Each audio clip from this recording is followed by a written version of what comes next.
കോൺഗ്രസിനെ കേരളം ഒരിക്കലും എഴുതിത്തള്ളിയിട്ടില്ല. ദേശാഭിമാനിയുടെ മുഖപ്രസംഗം ജമാഅത്തെ ഇസ്ലാമി അവരുടെ സ്ഥാനാർത്ഥികളെ പിന്തുണയ്ക്കുമ്പോൾ ഏറ്റവും വിവേകപൂർണ്ണമായ തീരുമാനം എന്ന് പറഞ്ഞ ഒരു മുഖപ്രസംഗങ്ങൾ എഴുതിയിരുന്നു. CPM-ന്റെ രാഷ്ട്രീയ സ്വഭാവം തന്നെ ഒരു വർഗീയ ചായ്വുള്ളതാണെന്നുള്ളതാണ് എൻ്റെ യാഥാർത്ഥ്യം. അപ്പോൾ ഇത്തവണ അവർ തിരഞ്ഞെടുപ്പിൽ ഉപയോഗിക്കാൻ ആഗ്രഹിക്കുന്ന സ്ട്രാറ്റജി ഭൂരിപക്ഷ വർഗീയതയാണ്. CPM-ന്റെ ചരിത്രം നമ്മൾ പരിശോധിച്ചു കഴിഞ്ഞാൽ മതനിരപേക്ഷ രാഷ്ട്രീയത്തോട് എല്ലാ കാലഘട്ടത്തിലും പ്രതിബദ്ധത പുലർത്തിയെന്ന് ഒരിക്കലും അവർക്ക് അവകാശപ്പെടാൻ സാധിക്കുന്നില്ല. തിരുവനന്തപുരം കോർപ്പറേഷനിൽ BJP-ക്ക് ഭൂരിപക്ഷം കിട്ടാൻ വാർഡുകൾ കൃത്യമായി വെട്ടിമുറിക്കപ്പെട്ടു. കോഴിക്കോട് കോർപ്പറേഷനിൽ BJP സീറ്റുകൾ വർദ്ധിച്ച് ഒരു ഭീതി ഉണ്ടാക്കാൻ വേണ്ടിയാണ്.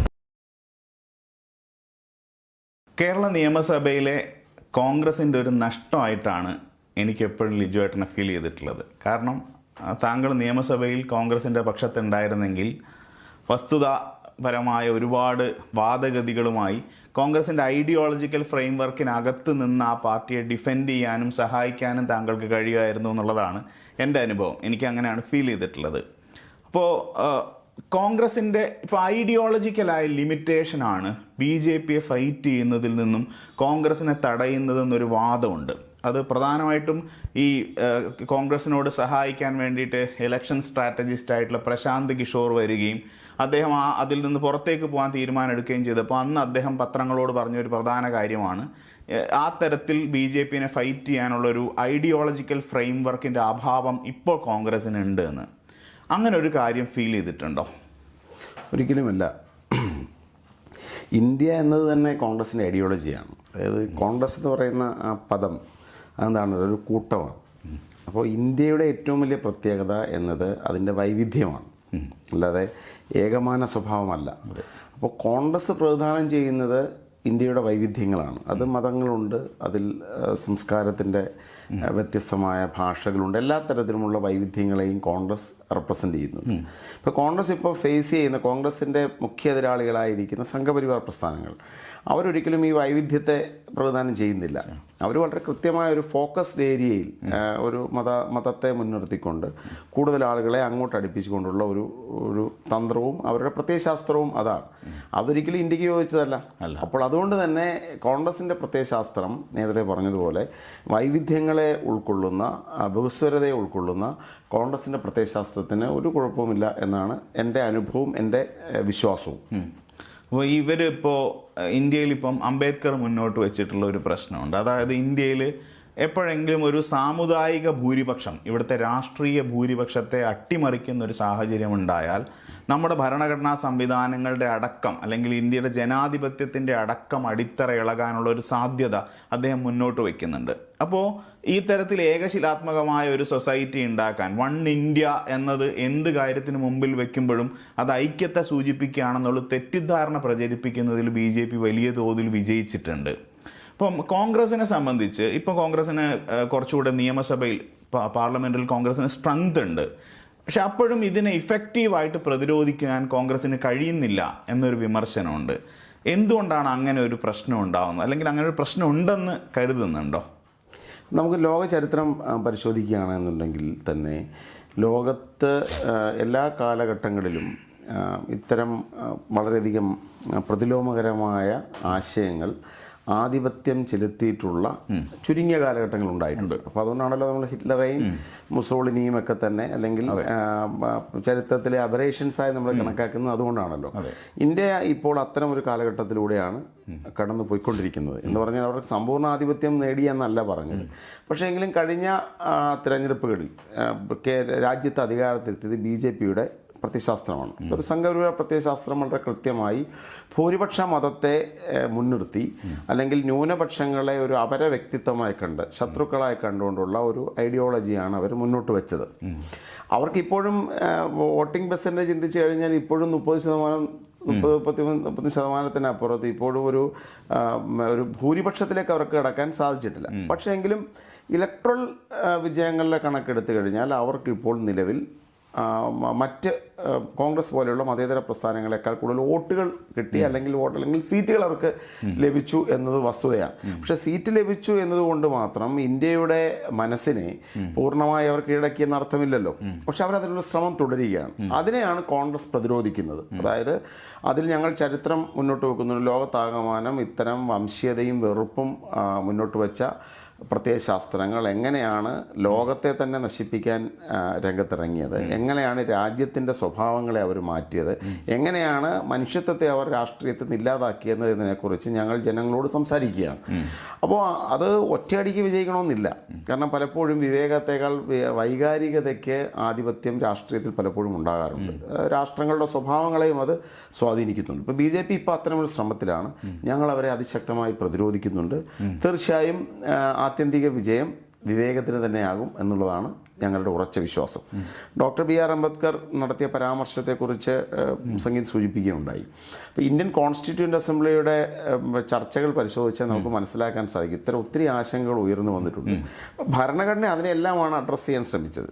പലപ്പോഴും നമ്മുടെ പ്രിയാമ്പിളിൽ തന്നെ വി ദ പീപ്പിൾ എന്നതിന് പകരം ദൈവനാമത്തിൽ തുടങ്ങണം എന്നുള്ള നിർദ്ദേശങ്ങൾ വരെ കോൺസ്റ്റിറ്റ്യൂവൻ്റ് അസംബ്ലി ഡിബേറ്റ്സിലുണ്ട്. കാമത്ത് മുന്നോട്ട് വെച്ച നിർദ്ദേശമാണ്.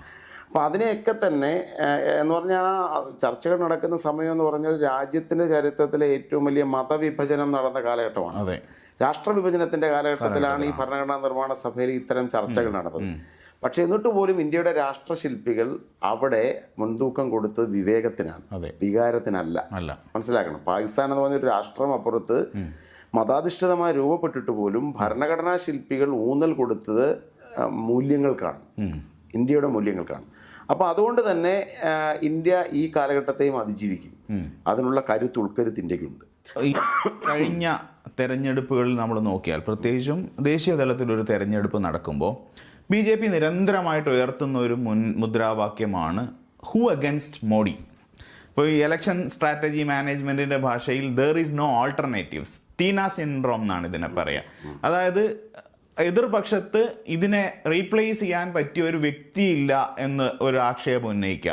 അവിടെ തന്നെ നമ്മൾ നോക്കിയാൽ UPA 1-ലും 2-ലും രാഹുൽ ഗാന്ധി ഒരു നേരിട്ടുള്ള ഭാഗമായിരുന്നില്ല. അദ്ദേഹം സ്വാഭാവികമായിട്ടും അതിൻ്റെ രാഷ്ട്രീയ പ്രവർത്തനത്തിൽ പങ്കാളിയായിരുന്നു. രാഹുൽ ബ്രിഗേഡ് പോലെയുള്ള മൂവ്മെൻറ്റുകൾ പത്രങ്ങൾ ഉണ്ടാക്കിയതാണെങ്കിലും ആ തരത്തിലുള്ള ഒരു ഇടപെടൽ അദ്ദേഹത്തിൻ്റെ ഭാഗത്ത് നിന്ന് ശക്തമായിട്ട് ഉണ്ടായിരുന്നു രാഷ്ട്രീയത്തിൽ. പക്ഷെ അതിനപ്പുറം എപ്പോഴും രാഹുൽ ഗാന്ധി ഒരു റെലക്റ്റൻറ്റ് പൊളിറ്റീഷ്യനായിട്ട് കാണാൻ, അതായത് അദ്ദേഹത്തിൻ്റെ തോന്നുന്ന കാര്യങ്ങൾക്കനുസരിച്ച് അദ്ദേഹം ഇതിനെ ഒട്ടും ഗൗരവതരമായിട്ട് ഈ പ്രശ്നത്തെ സമീപിക്കാത്ത ഒരാളെന്ന തരത്തിലുള്ള ഒരു ഇമേജ് നിർമ്മാണത്തിന് വലിയ തോതിലുള്ള ശ്രമം നടക്കുന്നുണ്ട്. അപ്പോൾ ഒരു ടെസ്റ്റഡ് ആൻഡ് ഫെയിൽഡ് എന്ന നിലയിലാണ് രാഹുൽ ഗാന്ധി അടയാളപ്പെടുത്തപ്പെടുന്നത്. അപ്പോൾ അദ്ദേഹത്തിൻ്റെ നേതൃത്വത്തിൽ ഒരു തിരിച്ചുവരവ് കോൺഗ്രസിന് സാധ്യമല്ല എന്നൊരു സംശയം ഉന്നയിച്ചാൽ എന്താണ് കോൺഗ്രസിൻ്റെ പക്ഷത്തു നിന്നുള്ള മറുപടി? രാഹുൽ ഗാന്ധി ഒരിക്കലും ഒരു ഫെയിൽഡ് പൊളിറ്റീഷ്യൻ അല്ല. രാഹുൽ ഗാന്ധി ഒരു വിജയിച്ച രാഷ്ട്രീയക്കാരൻ തന്നെയാണ്. കാരണം ഇന്നത്തെ ഇന്ത്യയിൽ അധികാരത്തിലെത്തിയ ഒരു പാർട്ടി, അവർ വളരെ വർഷങ്ങളായി അവർ ഉയർത്തിക്കൊണ്ടുവന്ന ഒരു പ്രത്യയശാസ്ത്രം, അതിനെ പിൻപറ്റുന്ന ഒരു ഭീമൻ മെഷീനറി, ഇപ്പം സംഘപരിവാർ എന്ന് പറഞ്ഞ ഒരു ചെറിയ സംവിധാനമല്ലല്ലോ. ഈ സംഘപരിവാറിൻ്റെ എല്ലാ തരത്തിലുള്ള പ്രൊപ്പഗണ്ടയ്ക്കെതിരായും അല്ലെങ്കിൽ ഒരു വലിയൊരു പ്രൊപ്പഗണ്ട മിഷണറിക്കെതിരായിട്ടും ശക്തമായ പ്രതിരോധം ഉയർത്തുന്ന രാഷ്ട്രീയ നേതാവ് ഇന്ത്യയിൽ നിരവധി പേരുണ്ട്. പക്ഷേ എങ്കിലും നമുക്ക് നോക്കിയാൽ ഒറ്റ നോട്ടത്തിൽ സംഘപരിവാറിനെ ഒരു കാലഘട്ടത്തിലും വിട്ടുവീഴ്ചയില്ലാതെ ചെറുക്കുന്ന രാഷ്ട്രീയ നേതാവ് രാഹുൽ ഗാന്ധി അല്ലാതെ മറ്റാരാണ്? അദ്ദേഹം നടത്തിയിട്ടുള്ള രാഷ്ട്രീയ കഠിനാധ്വാനം അത് നമ്മൾ ചെറുതാണോ? ഭാരത് ജോഡോ യാത്ര പോലെ ഒരു കാര്യം, അതൊരു ഗാന്ധിയൻ രാഷ്ട്രീയവുമായി ഏറ്റവും അടുത്ത് നിൽക്കുന്ന ഒന്നല്ലേ. ഭാരത് ജോഡോ യാത്ര അദ്ദേഹം കുറേ കൂടെ മുമ്പേ നടത്തണമായിരുന്നു എന്ന് അഭിപ്രായപ്പെടുന്നവരുണ്ട്. ഞാൻ പറഞ്ഞല്ലോ, അഭിപ്രായങ്ങൾ ഈ ബെറ്റർ ലേറ്റ് ദാൻ നെവർ എന്നുള്ളതാണ്. അപ്പം നമുക്ക് ഭാരത് ജോഡോ യാത്ര നേരത്തെ നടത്താമായിരുന്നു പറഞ്ഞെങ്കിലും ഭാരത് ജോഡോ യാത്ര നടത്തിയ ഒരു വ്യക്തിയുടെ ശാരീരികവും മാനസികവുമായ അദ്ദേഹം എടുത്ത ഒരു എഫർട്ട് അത് ചെറുതായി കാണാൻ സാധിക്കും. മാത്രമല്ല നമുക്ക് അദ്ദേഹത്തിൻ്റെ പൊസിഷനിങ്ങിൽ എവിടെയെങ്കിലും ഒരു പാളിച്ച നമുക്ക് പറയാൻ സാധിക്കും. BJP മുന്നോട്ട് വെക്കുന്ന വർഗീയ പ്രത്യയശാസ്ത്രത്തിനെതിരെ തിരഞ്ഞെടുപ്പ് രാഷ്ട്രീയം മുന്നിൽ കണ്ടോ അല്ലെന്നുണ്ടെങ്കിൽ വ്യക്തിപരമായി ഞാൻ ആക്രമിക്കപ്പെടുന്ന ഉദ്ദേശത്തോടു കൂടി എപ്പോഴെങ്കിലും കോംപ്രമൈസ് ചെയ്യുന്നതായിട്ട് നമുക്ക് കാണാൻ സാധിക്കുന്നുണ്ടോ? ഇല്ല. അദ്ദേഹമാണ് ഇന്ത്യയുടെ ബഹുസ്വരതയെ നിരന്തരം സംരക്ഷിക്കാൻ നിരന്തര പോരാട്ടം നടത്തിക്കൊണ്ടിരിക്കുന്നത് അദ്ദേഹമാണ്. BJPയുടെ ഈ വലിയ മിഷണറി, ഈ പ്രൊപ്പഗണ്ട മിഷണറിക്കെതിരായിട്ട് ശക്തമായി ഇപ്പോൾ വോട്ട് ചോരി പോലെയുള്ള കാര്യങ്ങൾ വലിയ ഹോംവർക്കോടുകൂടി നടത്തി പ്രതിരോധിക്കുന്ന ഏക രാഷ്ട്രീയ നേതാവ് അദ്ദേഹമാണ്. അദ്ദേഹമല്ല മറ്റാര്? അദ്ദേഹം തന്നെയാണ് ആൾട്ടർനേറ്റീവ്, ഒരു സംശയ കാര്യത്തിൽ വേണ്ട. പക്ഷെ അദ്ദേഹം ആൾട്ടർനേറ്റീവ് എന്ന് പറയുമ്പോൾ തന്നെ ഞാൻ പറയാൻ ആഗ്രഹിക്കുന്നത് വ്യക്തികൾക്കപ്പുറത്തെ പ്രത്യയശാസ്ത്രമാണ് യഥാർത്ഥ പ്രത്യയശാസ്ത്രങ്ങൾ തമ്മിലുള്ള പോരാട്ടമാണ് ഇന്ത്യയിൽ നടന്നുകൊണ്ടിരിക്കുന്നത്. അവരവിടെ ഈ BJPയും സംഘപരിവാറും എല്ലാ ബഹുസ്വര സ്വഭാവങ്ങളെയും മാറ്റി നിർത്തിക്കൊണ്ട് ഒരൊറ്റ ഒരു ഏകമാനതയ്ക്ക് വേണ്ടി അവർ വരുമ്പോൾ അല്ലെങ്കിൽ ഒരു വൺ ഡയമെൻഷണൽ തോട്ടാണ് അവർ മുന്നോട്ട് വെക്കുന്നതെങ്കിൽ അതല്ല. ഇന്ത്യക്ക് ആവശ്യം എന്നത് ഒരു ബഹുസ്വരതയാണെന്നുള്ള ആശയം മുന്നോട്ട് വെക്കുന്നത് കോൺഗ്രസ്സാണ്. അപ്പോൾ ഒരു കോൺഗ്രസ് വേഴ്സസ് സംഘപരിവാറാണ് യഥാർത്ഥത്തിൽ നടന്നു പോകുന്നത്. അപ്പോൾ ഇപ്പോൾ കോൺഗ്രസിന്റെ ഫേസ് എന്ന് പറയുന്നത് രാഹുൽ ഗാന്ധിയാണ്. അദ്ദേഹമാണ് കോൺഗ്രസിനെ നയിക്കുന്നത്. അദ്ദേഹമാണ് സംഘപരിവാർ രാഷ്ട്രീയത്തെ ഏറ്റവും ശക്തമായി ചെറുക്കുന്ന രാഷ്ട്രീയക്കാരൻ. അദ്ദേഹം ഒരു വിജയിച്ച രാഷ്ട്രീയക്കാരനാണ്. തിരഞ്ഞെടുപ്പ് കൊണ്ട് മാത്രം നമുക്കൊരു ഒരാളിന്റെ രാഷ്ട്രീയ മൂല്യത്തെ നമുക്ക് അളക്കാൻ സാധ്യമാവുകയില്ല. ഇപ്പോൾ ഡോക്ടർ BR അംബേദ്കർ തലമുറകളെ ഇപ്പോഴും പ്രചോദിപ്പിക്കുന്ന നേതാവാണ്. ഇന്ത്യയുടെ ഇലക്ട്രൽ ഹിസ്റ്ററിയിൽ എന്താണ് അദ്ദേഹത്തിന്റെ സ്ഥാനം? തീർച്ചയായിട്ടും BR അംബേദ്കർ ഈ സ്വാതന്ത്ര്യപ്രാപ്തിക്ക് ശേഷമാണ് ഇന്ത്യയിൽ നടന്ന ആദ്യ തെരഞ്ഞെടുപ്പ് അദ്ദേഹം പരാജയപ്പെട്ടു എന്നതുകൊണ്ട് BR അംബേദ്കർ ഒരു പരാജയപ്പെട്ട രാഷ്ട്രീയക്കാരനോ രാഷ്ട്രതന്ത്രജ്ഞനോ ആണെന്ന് പറയാൻ പറ്റുമോ? ഇല്ല, ഒരിക്കലും ഇല്ല. അപ്പോൾ രാഹുൽ ഗാന്ധിയെ കേവലം രാജ്യത്താകമാനം നടക്കുന്ന തിരഞ്ഞെടുപ്പ് വിജയങ്ങളുടെ മാത്രം ആ രീതിയിൽ അളക്കേണ്ട ഒരാളല്ല അദ്ദേഹം. ഇന്ത്യയുടെ മനുഷ്യത്വത്തിൻ്റെ പ്രതിരോധത്തിൻ്റെ ഏറ്റവും വലിയ നായകനാണ് അദ്ദേഹം. ഭാവിയിൽ ഇലക്ട്രൽ പൊളിറ്റിക്സിലും എനിക്ക് ഉറപ്പാണ് നമുക്ക് ആ ഒരു ഗ്രാജുവൽ പ്രോസസ്സ് മനസ്സിലാക്കാൻ സാധിക്കും. പ്രതിപക്ഷമില്ലാത്തൊരവസ്ഥയിൽ നിന്നും ഒരു മനുഷ്യൻ്റെ കഠിനാധ്വാനം ഇന്ത്യയിൽ പ്രതിപക്ഷത്തെ സൃഷ്ടിച്ചു. ഭാവിയിൽ അത് തീർച്ചയായും ഇന്ത്യ ഇന്ന് കടന്നു പോകുന്ന ഈ ഒരു കാലഘട്ടത്തെയും അതിജീവിക്കും.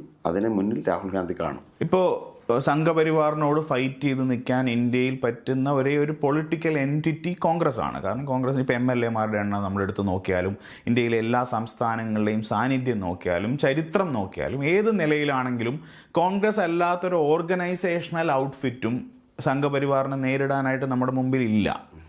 പക്ഷേ ഇപ്പോൾ ഈ അടുത്ത് ഉണ്ടായ ഒരു സംഭവം നമ്മൾ നോക്കിയാൽ തൊഴിൽദാന പദ്ധതി പൂർണ്ണമായിട്ട് അട്ടിമറിക്കപ്പെട്ടു. അതിൻ്റെ ലെറ്ററിലും സ്പിരിറ്റിലും അത് അട്ടിമറിക്കപ്പെട്ടു. സ്വാഭാവികമായിട്ടും അവരുടെ ഐഡിയോളജിക്കലായ ഒരു ഇൻഫ്ലുവൻസ്മെൻ്റ് ആണ് അതിനകത്ത് നിന്ന് മഹാത്മാഗാന്ധിയെ റീപ്ലേസ് ചെയ്യുക എന്നുള്ളത്. കാരണം മഹാത്മാഗാന്ധി ഏറ്റവും വലിയൊരു അരോസരമായിട്ടാണ് സംഘപരിവാർ എല്ലാ കാലത്തും കാണുന്നത്. അദ്ദേഹത്തെ ഇന്ത്യ ചരിത്രത്തിൽ നിന്ന് എങ്ങനെ നിഷ്കാസനം ചെയ്യാമെന്ന് അവർ എല്ലാ ശ്രമങ്ങളും നടത്തുന്നുണ്ട്.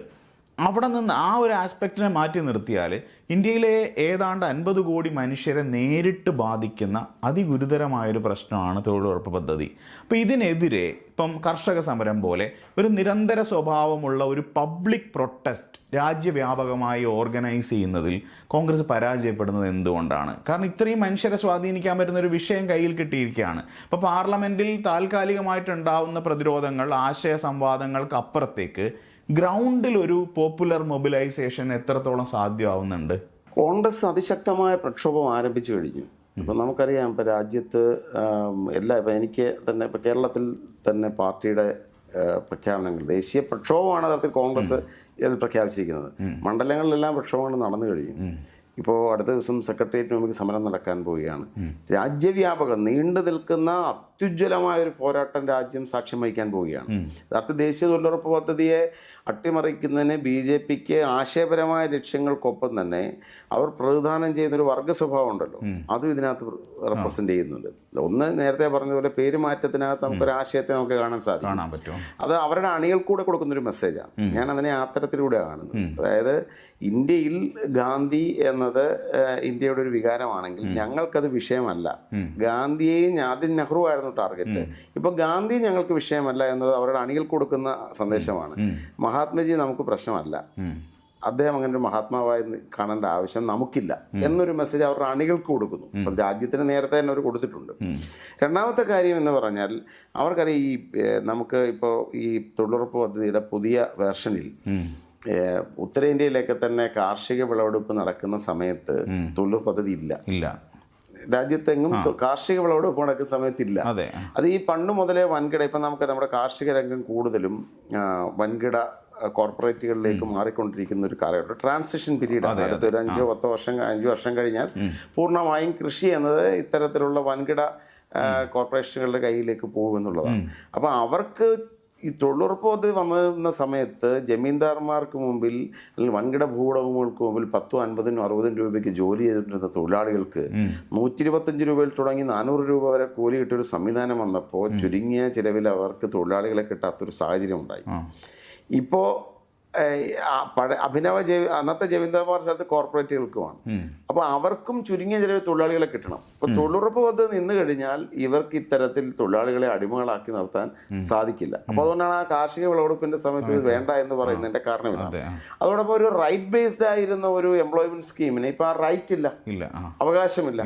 ഇവരെ വികസിത് ഭാരത് പ്രോജക്റ്റ് എന്ന് പറയുന്ന ആ പ്രോജക്റ്റുകളിലേക്കാണ് ഈ തൊഴിലാളികളെ വേണ്ടത്. എല്ലാ പഞ്ചായത്തുകളിലും ഇനി വേണോ നിർബന്ധമില്ല. കേന്ദ്രത്തിലെ ഇവരുടെ ബോർഡ് അപ്രൂവ് ചെയ്യുന്ന പ്രോജക്റ്റ് ഒരു പഞ്ചായത്തിലില്ലെങ്കിൽ അവിടെ തൊഴിലുറപ്പില്ല. അപ്പൊ തൊഴിലുറപ്പിനെ എന്താണോ കോൺഗ്രസ് വിഭാവനം ചെയ്തത്, ഈ രാജ്യത്തെ കോടിക്കണക്കിന് മനുഷ്യർക്ക് ഒരു ജീവനോപാധിയായി ഒരു അവകാശം എന്ന രീതിയിൽ വരുമാനം കൊടുത്തൊരു പദ്ധതിയെ ഇവർ ആ അവകാശത്തിൽ നിന്ന് ഒരു ഔദാര്യത്തിലേക്ക് മാറ്റാൻ ശ്രമിക്കുകയാണ്. അപ്പൊ അതുകൊണ്ട് നമുക്കിതിനെ നേരത്തെ പറഞ്ഞതുപോലെ ഗാന്ധിയൻ ആശയങ്ങളെ തള്ളിക്കളയുക എന്ന് പറഞ്ഞ ലോങ് ടേം പ്രോജക്റ്റിന്റെ ഭാഗമായിട്ടും കാണണം. അതോടൊപ്പം തന്നെ ഏറ്റവും സാധാരണക്കാരനെ ഉയർത്തിക്കൊണ്ടുവരിക എന്ന് പറയുന്ന സർവോദയ സങ്കല്പത്തിനെ അവർ തള്ളിക്കളയുന്നതിന്റെ ഭാഗമായിട്ടും ഇതിനെ കാണണം. ഇപ്പോൾ നമ്മൾ അങ്ങ് കേരള രാഷ്ട്രീയത്തിലാണ് മുഴുവൻ സമയം പ്രവർത്തിക്കുന്നത്. ഇപ്പോൾ കേരളത്തിലേക്ക് നമ്മൾ വന്നിട്ടുണ്ടെങ്കിൽ കേരളത്തിലെ കോൺഗ്രസിനെ ആളുകൾ ഏതാണ്ട് എഴുതി തള്ളിയിരുന്ന ഒരു സാഹചര്യത്തിൽ നിന്നാണ് കഴിഞ്ഞ LSGD തെരഞ്ഞെടുപ്പ് ഉണ്ടാവുന്നത്. അപ്പോൾ പഞ്ചായത്ത് തെരഞ്ഞെടുപ്പ് സാധാരണഗതിയിൽ കോൺഗ്രസിൻ്റെ ഒരു സ്ട്രോങ് ഹോൾഡ് അല്ല.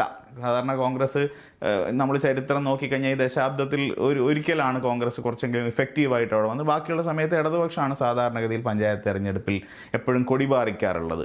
ഇപ്പോൾ ഈ തവണ കോൺഗ്രസ് പഞ്ചായത്ത് തെരഞ്ഞെടുപ്പിലൂടെയാണ് ഒരു വലിയ കംബാക്ക് നടത്തിയിട്ടുള്ളത്. ഇപ്പോൾ ഇവിടെ ഉണ്ടായിട്ടുള്ള ഒരു ഭരണവിരുദ്ധ വികാരം എന്ന് പറയുന്ന ഒരു ആസ്പെക്റ്റ് അതിന് ഏറ്റവും പ്രധാനപ്പെട്ട ഘടകമായി നിൽക്കുമ്പോഴും കേരളം കമ്മ്യൂണലി പോളറൈസ്ഡ് ആയി എന്നും ആ കമ്മ്യൂണൽ പോളറൈസേഷൻ്റെ ഗുണഭോക്താക്കളായിട്ട് കോൺഗ്രസ് മാറിയതാണ് ഈ തെരഞ്ഞെടുപ്പ് വിജയത്തിന് കാരണമെന്നും കുറേ തരത്തിലുള്ള വിമർശനങ്ങൾ സമൂഹത്തിൽ ആളുകൾ ഉയർത്തുന്നുണ്ട്. എന്താണ് ഈ തെരഞ്ഞെടുപ്പ് വിജയം? അപ്പം അതിനകത്ത് കോൺഗ്രസിനെ പറ്റിയുണ്ടായിരുന്ന ആക്ഷേപങ്ങൾക്കപ്പുറം ഇത്രയും വലിയൊരു കംബാക്ക് കോൺഗ്രസ് നടത്തിയതിൻ്റെ പുറകിലെ ചാലക ശക്തിയായിട്ട് എന്താണ് ലിജുവേട്ടന് തോന്നുന്നത്? ഒന്ന്, കോൺഗ്രസിനെ കേരളം ഒരിക്കലും എഴുതി തള്ളിയിട്ടില്ല. ആദ്യത്തെ ആ ഒരു പ്രസ്താവനയോടുള്ള വിയോജിപ്പ് രേഖപ്പെടുത്തുകയാണ്. കോൺഗ്രസ് ഒരു നിയമസഭാ തെരഞ്ഞെടുപ്പ് പരാജയപ്പെട്ടിരുന്നു. പക്ഷെ അതിനുശേഷം നടന്ന ലോക്സഭയിൽ വമ്പിച്ച വിജയം കോൺഗ്രസിനാണ്. കേരളത്തിൽ രാജ്യത്തെ ഏറ്റവും കൂടുതൽ കോൺഗ്രസിന് സീറ്റുകൾ കൊടുത്ത സംസ്ഥാനം കേരളമാണ്. അപ്പോൾ കോൺഗ്രസ് ഇന്നും മുഖ്യധാരയിലുണ്ടായിരുന്നു. അപ്പോൾ കഴിഞ്ഞ നിയമസഭാ തെരഞ്ഞെടുപ്പിലെ പരാജയം അതൊരു ഒരു സ്പെഷ്യൽ കേസായി കണ്ടാൽ മതി. പല സാഹചര്യങ്ങളുടെ സൃഷ്ടിയാണ്. പഞ്ചായത്ത് തെരഞ്ഞെടുപ്പിലെ വിജയം എന്നത് ഒരിക്കലും അതൊരു ഫ്ലൂക്കല്ല. അതൊരു കോൺഗ്രസ് യഥാർത്ഥത്തിൽ നേടിയെടുത്ത ഒരു വിജയമാണ്, പിടിച്ചെടുത്ത വിജയം തന്നെയാണ്. അതെനിക്ക് മനസ്സിലാക്കാൻ സാധിക്കുന്നത് കോൺഗ്രസ് സംഘടനാ സംഘടനാ ജനറൽ സെക്രട്ടറി ഉൾപ്പെടെ എനിക്ക് പ്രവർത്തിക്കാൻ അവസരം ലഭിച്ചിട്ടുണ്ട്. ഈ പഞ്ചായത്ത് തെരഞ്ഞെടുപ്പിന് മുമ്പാണ് നമ്മളിപ്പോൾ വയനാട്ടിൽ നടന്നതുപോലെയുള്ള മിഷൻ 2025 കോൺക്ലേവ് നടന്നത്. അത് കഴിഞ്ഞാൽ അടുത്ത ഒരു വർഷത്തേക്ക് കോൺഗ്രസിൻ്റെ സംഘടനാ ലക്ഷ്യങ്ങൾ കൃത്യമായി രൂപീകരിച്ച് വാർഡ് കമ്മിറ്റികൾ രൂപീകരിക്കുക, അവിടെ കുടുംബ സംഗമങ്ങളിലൂടെ വാർഡ് കമ്മിറ്റികളെ ശക്തിപ്പെടുത്തുക, ഭവന സന്ദർശനങ്ങൾ നടത്തുക, വോട്ടർ പട്ടികയിൽ പരമാവധി പേര് ചേർക്കുക, ശക്തമായ പ്രക്ഷോഭങ്ങൾ, ജനകീയ വിഷയങ്ങളെ ഐഡൻറ്റിഫൈ ചെയ്ത് പ്രക്ഷോഭങ്ങൾ നടത്തുക, മികച്ച രീതിയിൽ സോഷ്യൽ എഞ്ചിനീയറിംഗ് ഉറപ്പുവരുത്തുക തുടങ്ങി കൃത്യമായ ഒരു പ്ലാനിങ്ങോടുകൂടിയാണ് പാർട്ടി മുന്നോട്ട് പോയത്. അത് 100% ആർക്കും എക്സിക്യൂട്ട് ചെയ്യാൻ സാധിക്കില്ല. പക്ഷേങ്കിൽ ഒരു നല്ല ശതമാനം കോൺഗ്രസിൻ്റെ ചരിത്രത്തിലില്ലാത്തവണ്ണം അത് വളരെ ഫലപ്രദമായി ആ മുന്നൊരുക്കങ്ങൾ നടത്തപ്പെട്ടിരുന്നു. പക്ഷെ അതോടൊപ്പം തന്നെ എന്താണ്, ഒരു ജനവിരുദ്ധമായ ഒരു ഗവൺമെന്റ് ഭരിക്കുമ്പോൾ അതിന്റെ പ്രയോജനവും മുഖ്യ പ്രതിപക്ഷത്തിന് ലഭിക്കുമെന്നത് ഒരു യാഥാർത്ഥ്യമാണല്ലോ. അപ്പോൾ അതിന്റെ പ്രയോജനവും ലഭിച്ചിട്ടുണ്ട്. ഗവൺമെന്റിനെതിരായിട്ട് അതിശക്തമായ ജനവികാരം കേരളത്തിലാകമാനമുണ്ട്. ഇപ്പോൾ 10-18 മാസക്കാലമായി ക്ഷേമനിധി പെൻഷൻ ഉൾപ്പെടെ മുടങ്ങിക്കിടക്കുന്ന, പട്ടികജാതി കുട്ടികൾക്കുള്ള വിദ്യാഭ്യാസ സഹായം പോലും നിർത്തിവെച്ചിരിക്കുന്ന, തീരദേശത്തെ കാർഷിക മേഖലയെ, പരമ്പരാഗത തൊഴിൽ മേഖലയെ എല്ലാം അവഗണിക്കുന്ന ഒരു ഗവൺമെന്റിനെതിരായിട്ട് ശക്തമായ പ്രതിഷേധമുണ്ട്. പിന്നെ ശബരിമല പോലുള്ള ആരാധനാ കേന്ദ്രങ്ങളെ പോലും മോഷണത്തിന് വേദിയാവുമ്പോൾ അത് അക്രോസ് ദ കമ്മ്യൂണിറ്റി ജനങ്ങൾക്ക് പ്രതിഷേധം ഉണ്ടാവുമല്ലോ. അപ്പോൾ ജനങ്ങൾക്ക് അതിശക്തമായ ഭരണവിരുദ്ധ വികാരം ജനങ്ങൾക്കുണ്ട്. നേരത്തെ നടത്തിയ മുന്നൊരുക്കങ്ങൾ അതാണ് ഈ തെരഞ്ഞെടുപ്പ് വിജയത്തിന് കാരണമായിരിക്കുന്നത്. പിന്നെ ഇതൊരു കമ്മ്യൂണൽ പോളറൈസേഷന്റെ വിജയം എന്ന് പറയുന്നത് എന്താണ് അർത്ഥം? കേരളത്തിൽ കോൺഗ്രസ് എവിടെയാണ് പിന്നോട്ട് പോയത്? തിരുവനന്തപുരം ജില്ലാ പഞ്ചായത്ത് 2 സീറ്റിനാണ് നഷ്ടപ്പെട്ടത്. ഭൂരിപക്ഷം പഞ്ചായത്തുകൾ അവിടെ ജയിച്ചു. കൊല്ലത്ത് കോർപ്പറേഷൻ ചരിത്രത്തിൽ ആദ്യമായിട്ട് വിജയിച്ചു. ആലപ്പുഴയിലെ ഒരു നഗരസഭ ഒഴിച്ച് മുഴുവൻ നഗരസഭകളും വിജയിച്ചു. എറണാകുളത്തേക്ക് സമ്പൂർണ്ണ വിജയം. തൃശ്ശൂരിൽ, ഇടുക്കിയിൽ, പത്തനംതിട്ടയിൽ, കോട്ടയത്ത്, കോഴിക്കോട് കോർപ്പറേഷൻ വെറും 600 വോട്ടിനാണ് മൊത്തം കോർപ്പറേഷൻ നഷ്ടപ്പെട്ട് പോയത്. ജില്ലാ പഞ്ചായത്ത് വിജയിച്ചു. കണ്ണൂരിലും കാസർഗോഡും എല്ലാ ജില്ലകളിലും. അപ്പം ഞാൻ ചോദിക്കുന്നത്, ഏതെങ്കിലും ഒരു സാമുദായ ധ്രുവീകരണമാണ് എന്നുണ്ടെങ്കിൽ അത് ഏതെങ്കിലും ഒറ്റപ്പെട്ട തുരുത്തുകളിലല്ലേ അവശേഷിക്കുന്നത്? കേരളത്തിലെ പ്രാദേശികമായിട്ടല്ലേ നിൽക്കുന്നത്? കേരളത്തിന്റെ 14 ജില്ലകളിലും ഈ പാറ്റേൺ കാണാൻ സാധിക്കും. 500-ൽ പരം പഞ്ചായത്തുകൾ, 80-ൽ പരം മുനിസിപ്പാലിറ്റികൾ, 7 ജില്ലാ പഞ്ചായത്തുകൾ, 4 കോർപ്പറേഷൻ. ഇതൊക്കെ സാമുദായിക ധ്രുവീകരണം കൊണ്ട് സാധിക്കും? ഏതെങ്കിലും ഒരു പ്രത്യേക സമുദായങ്ങളുടെ മാത്രം ധ്രുവീകരണം കൊണ്ട് അക്രോസ് സ്റ്റേറ്റ് UDF മുന്നേറ്റം ഉണ്ടാക്കാൻ സാധിക്കുമോ? അപ്പോൾ ഇതൊരു തന്ത്രമാണ്. ഇപ്പം CPM-നെ സംബന്ധിച്ച് അവരടുത്ത തെരഞ്ഞെടുപ്പിൽ മുന്നോട്ട് വെക്കാൻ ആഗ്രഹിക്കുന്ന വർഗീയ അജണ്ടയാണ് ഇത്തരം പരാമർശങ്ങൾക്ക് പിന്നിൽ. ഇപ്പം തന്നെ AK ബാലൻ കഴിഞ്ഞ ദിവസം പറയുന്നു, കോൺഗ്രസ് UDF അധികാരത്തിൽ വന്ന ജമാഅത്തെ ഇസ്ലാമി ആഭ്യന്തരം ഭരിക്കും. എന്തെങ്കിലും ഒരു ലോജിക്കുള്ളൊരു സ്റ്റേറ്റ്മെന്റ് ആണോ? അതൊരു ബോധപൂർവമായ വർഗീയ ധ്രുവീകരണത്തിന് വേണ്ടിയുള്ള ശ്രമമായിട്ട് അങ്ങ് വിലയിരുത്തുന്നു. തീർച്ചയായും. CPM-ന്റെ ചരിത്രം നമ്മൾ പരിശോധിച്ചു കഴിഞ്ഞാൽ മതനിരപേക്ഷ രാഷ്ട്രീയത്തോട് എല്ലാ കാലഘട്ടത്തിലും പ്രതിബദ്ധത പുലർത്തിയെന്ന് ഒരിക്കലും അവർക്ക് അവകാശപ്പെടാൻ സാധ്യമല്ല. ഒരിക്കലും പറയാൻ സാധിക്കില്ല. അത് ഓരോ കാലഘട്ടങ്ങളിൽ അവർ അടവ് നയങ്ങളെന്നാണ് പലപ്പോഴും അതിനെ വിശേഷിപ്പിച്ചിട്ടുള്ളത്. പൂർണ്ണമായ ഒരു മതേതര പ്രതിബദ്ധത ഒരിക്കലും CPM-ന് കാണിക്കുകയില്ല. നമുക്കറിയാം, ഇപ്പോൾ കണ്ണൂർ ജില്ലയിലൊക്കെ തന്നെയുള്ള പല ഇപ്പം നാദാപുരം മേഖലയിലൊക്കെ തന്നെ ഉണ്ടായിട്ടുള്ള പല കലാപങ്ങളും വർഗീയ സംഘർഷങ്ങളായിരുന്നു, രാഷ്ട്രീയ സംഘർഷങ്ങളായിരുന്നില്ല. അപ്പോൾ CPM-ന് അത്തരം ഒരു സ്വഭാവമുണ്ട്. CPM-ന്റെ രാഷ്ട്രീയ സ്വഭാവം തന്നെ ഒരു വർഗീയ ചായവുള്ളതാണെന്നുള്ളതാണ് എൻ്റെ യാഥാർത്ഥ്യം. അപ്പോൾ ഇത്തവണ അവർ തിരഞ്ഞെടുപ്പിൽ ആഗ്രഹിക്കുന്ന സ്ട്രാറ്റജി ഭൂരിപക്ഷ വർഗീയതയാണ്. അതിനുവേണ്ടിയാണ് ഇത്തരം പരാമർശങ്ങൾ നടത്തിക്കൊണ്ടിരിക്കുന്നത്. എത്രയോ വർഷം ജമാഅത്തെ ഇസ്ലാമിയുടെ പിന്തുണ വാങ്ങിയവരാണ് CPM.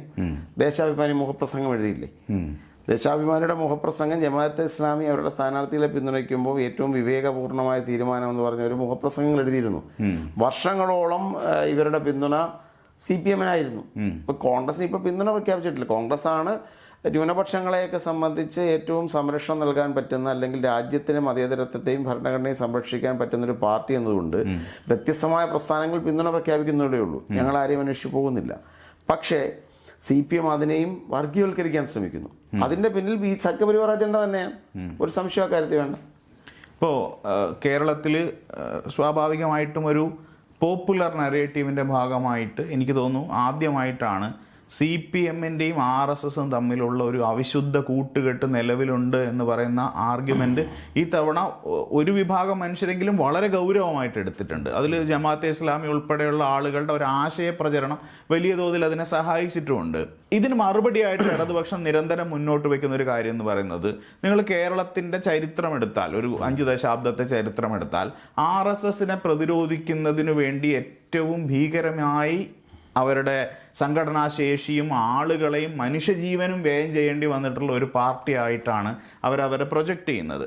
അപ്പോൾ അത്തരത്തിൽ ഫാക്ച്വലായി അവർ നടത്തിയിട്ടുള്ള പോരാട്ടങ്ങൾ നിലനിൽക്കുന്നുണ്ടെന്ന് പറയുമ്പോൾ നമുക്ക് എങ്ങനെയാണ് ഈ ഒരു കാര്യം, ഇതൊരു രാഷ്ട്രീയമായ കോംപ്രമൈസ് ആയിട്ടാണോ, അതല്ല ഐഡിയോളജിക്കലി CPM അങ്ങനെ ഡൈല്യൂട്ടഡായി അതിലെ വ്യക്തികൾ, നേതാക്കൾ അങ്ങനെ ഒരു നിലപാട് കൈക്കൊണ്ടു എന്നുള്ളതാണോ? എന്താണ് അത്തരത്തിലൊരു ബന്ധമുണ്ട് എന്നതിന് കോൺഗ്രസ് മുന്നോട്ട് വയ്ക്കുന്ന ഒരു വസ്തുതാപരമായ കാരണം?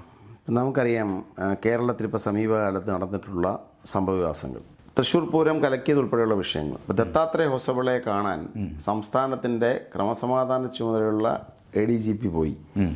രഹസ്യ സന്ദർശനമായിരുന്നു. അത് പുറത്തു വന്നു. എന്തെങ്കിലും നടപടി സംസ്ഥാന സർക്കാർ എടുത്തിട്ടുണ്ടോ? അദ്ദേഹത്തിന് പ്രൊമോഷനാണ് കൊടുത്തത്. അവിടെ സുരേഷ് ഗോപി വിജയിച്ചു. തൃശ്ശൂർ പൂരം കലങ്ങിയതുൾപ്പെടെയുള്ള കാര്യങ്ങൾ. മുഖ്യമന്ത്രിക്കെതിരെയുള്ള കേസുകളുടെ മെല്ലപ്പോക്ക്. ഇപ്പം ലാവ്ലിൻ കേസ് നമുക്കറിയാം എന്താണ് സ്ഥിതി. 72 തവണ CBI സുപ്രീം കോടതിയിൽ കേസ് മാറ്റിക്കൊണ്ടേയിരിക്കുകയാണ്. അദ്ദേഹത്തിൻ്റെ ഈ ഭരണകാലത്തോ അദ്ദേഹത്തിൻ്റെ ജീവിതകാലത്തോ ആ കേസ് ഇനി പരിശോധിക്കുമെന്ന് നമുക്ക് കടത്താൻ കഴിയാത്ത സാഹചര്യങ്ങൾ. സ്വർണ്ണക്കടത്ത്, ലൈഫ് തട്ടിപ്പ്, അതോടൊപ്പം തന്നെ മാസപ്പടി കേസ്, ഇതൊന്നും തന്നെ കേന്ദ്ര ഏജൻസികളുടെ സമീപനം, ഇപ്പം മറ്റ് സംസ്ഥാനങ്ങളിലെ മുഖ്യമന്ത്രിമാരും പ്രതിപക്ഷ നേതാക്കന്മാരും നേരിട്ട ക്രൂരമായ ഹറാസ്മെൻറ്റ്, സോണിയാഗാന്ധിയും രാഹുൽ ഗാന്ധിയും പോലും എൻഫോഴ്സ്മെന്റ് ഡയറക്ടർ നടത്തിയുള്ള ചോദ്യം ചെയ്യലുകൾ. ഇവിടുത്തെ മുഖ്യമന്ത്രിക്ക് ഒരു സമൻസ് പോലും ഇല്ലല്ലോ. ഗുരുതരമായ കേസുകൾ പ്രതിയായി ആരോപണങ്ങൾ ഉയർന്നു വന്ന് SFIO പോലുള്ള ഏജൻസികൾ പ്രഥമദൃഷ്ട്യാ കുറ്റമുണ്ടെന്ന് പറഞ്ഞിട്ടും മുഖ്യമന്ത്രിക്ക് എടുക്കുന്ന സംരക്ഷണം നമുക്ക് കാണേണ്ടതുണ്ട്. PM ശ്രീ പദ്ധതിയിൽ ഒപ്പിട്ടത് മുഖ്യമന്ത്രി അമിത്ഷായും നരേന്ദ്രമോദിയും കാണുന്നു. മന്ത്രിസഭ അറിയേണ്ട, പാർട്ടി അറിയേണ്ട, ആരും അറിയേണ്ട, ഒപ്പിട്ടിട്ട് തിരിച്ചു പോരുകയാണ്.